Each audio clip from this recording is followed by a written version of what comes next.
Hey everyone, how you doing today? We are super lucky. We're going to actually do a fourth conversation with Dion from Dion Talk. How you doing, buddy? I'm doing great, and I'm glad I kind of cleared the afternoon because I get to hang out with you. Oh, that's so sweet of you. Well, hey, one of the things I wanted to do with you, you and all my investors, right? I got some really big monsters and they're doing huge things and apartment syndications, all these things.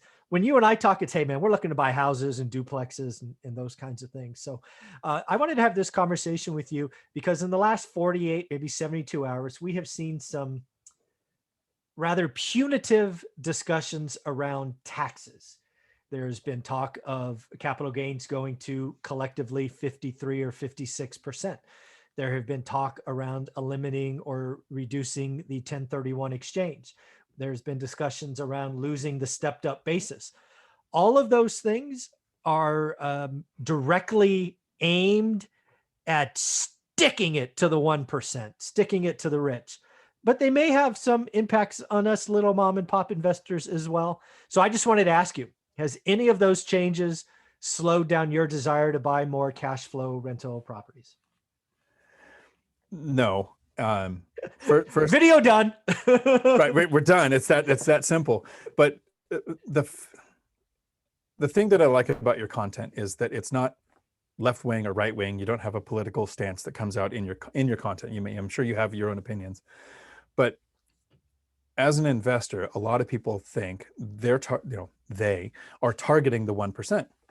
And really what they're doing is they're trying to generate revenue to cover things like stimulus, and the money has to come from somewhere.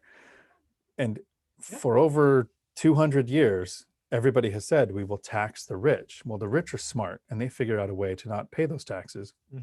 So then the tax goes down to the people, like you said, who are the mom and pops, because a lot of people defended the new tax laws by saying, well, you have to make $465,000 a year or whatever the amount was. It's probably not it. It was 400 and something thousand Yeah. for a tax increase.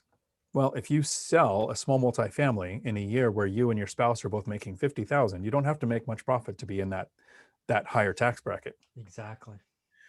And a lot of people would like to own a rental or own a house, but a lot of people are not going to be selling those if they can't delay the taxes, or they're going to have more capital gains tax to pay.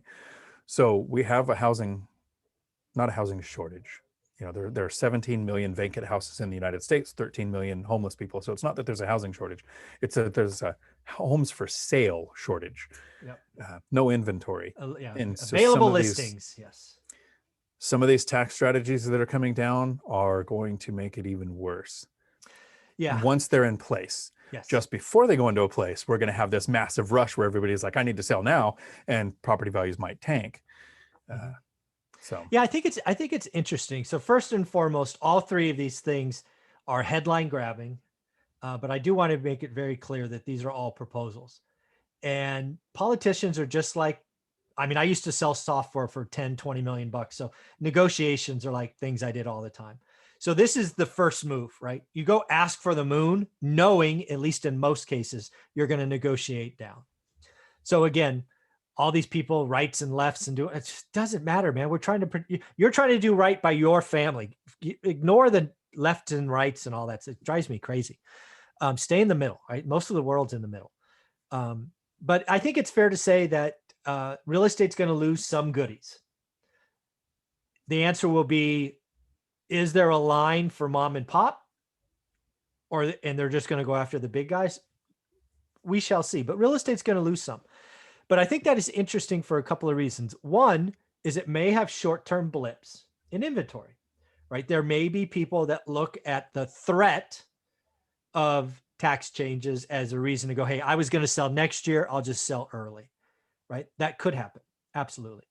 But I guarantee you, if any of those three come into impact anywhere close to how they're outlined, your other point is dead on. There will be less transactions going forward, right? If 1031 is gone, people have owned the property for a while, they just won't sell.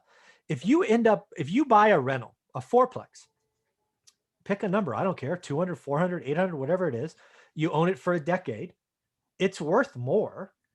And then you do one cash out refi, you'll never sell that property because you just increase the debt, even though you're cash flowing. But if you were going to sell and your basis is here, you're going to have to write a check to, the IRS, and money has to come from somewhere. So yeah, what we're going to see if any of those three happen is we may see a short-term 2021 blip. I bet you it's smaller than most people think. And then after that, people are they just won't sell. They'll just keep it. So as an investor and somebody who runs a business, my W-2 job is I run a truck driving school. Mm-hmm. It doesn't matter who's in office. It doesn't matter whether they want more taxes or less taxes. It's your job, the listener, the viewer, to have a strategy for whoever gets in office. So here's a behind the curtain look at a truck driving school. If we get a red president, we're going to have better tax situation to grow a business. If we get a blue president, we're going to have more federal funds to do training to make people more employable. So there's a strategy that works for both. As an investor, if we're going to have more tax benefits, like the capital gains tax going down, if we get the right person in office, or a person in office who that's their preference, then it motivates you to sell and capture those gains. If we have somebody doing what we have right now, where they're trying to increase taxes, one rental at a time. Exactly. Buy one when you can afford it, pay the down payment, keep it for your entire life. Don't worry about capital gains, because my plan is to never sell. The stepped up tax system is going to impact our kids, but we're not going to be here when that happens. So exactly. have a strategy that works. My strategy is every couple of years, and it's speeding up because of the income snowball, but every couple of years, add a new rental that I keep forever. And it doesn't matter who's in office or what their preference is. It's, come up with a strategy that works for both. Yeah. And then the other thing so dead on, exactly right. And the other thing you realize, whatever's taken away could be brought back. Whatever's given can be taken away. That's why we have 4 years, 8 years. I mean, I've been doing this quite a while. It's been good. It's been bad. It's been good. It's been bad. So I just don't even bother anymore. I buy one rental at a time. I plan to hold forever. If somebody ever wants to offer me a stupid price, I sell. It's okay. Right. I know my market that well. The other thing I think I stole a line from you. Yeah. On that I've used a few times is, if you want to overpay, you can have one of my properties. Exactly. Yeah. Just go ahead. Right. Just go nuts. I mean, it happens. It's amazing. It happens once every 3 or 4 years for whatever reason. And I don't argue. I just say yes. The other thing to realize is the one thing that people have to realize, especially if this 1031 exchange comes down to that 500K limit that they're talking about, you are going to see increased demand for single family rentals. Because if you were playing just above that before, like you were in the 8plex and 10s and 15s, you're not going to play there anymore. You're going to cut down to houses, because why not buy 6 houses and then give yourself flexibility to sell one a year into the future, right? So they are not fixing the supply problem with any of these changes. They are just making more demand, which drives me crazy. And I already know what's coming next.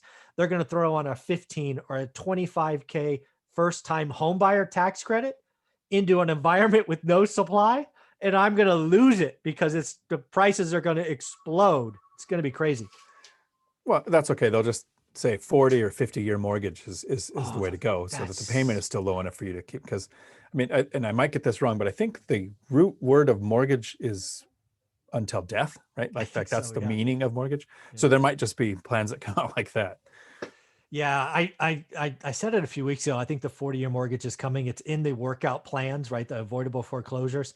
But I could already see in 2022 the 40-year mortgage is a thing, and they're going to sell it as affordability. But as somebody who owns a fair amount of real estate, it's like, oh, my property just got 15% more valuable. Okay, one rental at a time, right? Right, exactly. Hey, Dion, this is a lot of fun. Tell people where they can find you. Dion Talk Financial Freedom, and I answer every comment. I'm still small enough to be able to do that. But if you want to reach out to me directly, you can message me on Facebook Messenger, Dion McNeely, and I try to answer every question. And you're big on Bigger Pockets, so there as well. I am. Yeah, I just actually interviewed Mindy Jensen from Bigger Pockets Money. That video came out today as we're recording this, 19 minutes ago. Nice. So I'm going to have to go and see how that's doing. But she has a strategy called Live in Flip, where it's a way to avoid $500,000 in capital gains tax that we've been talking about. If you're married, $250,000 if you're single. She's doing her 10th one now.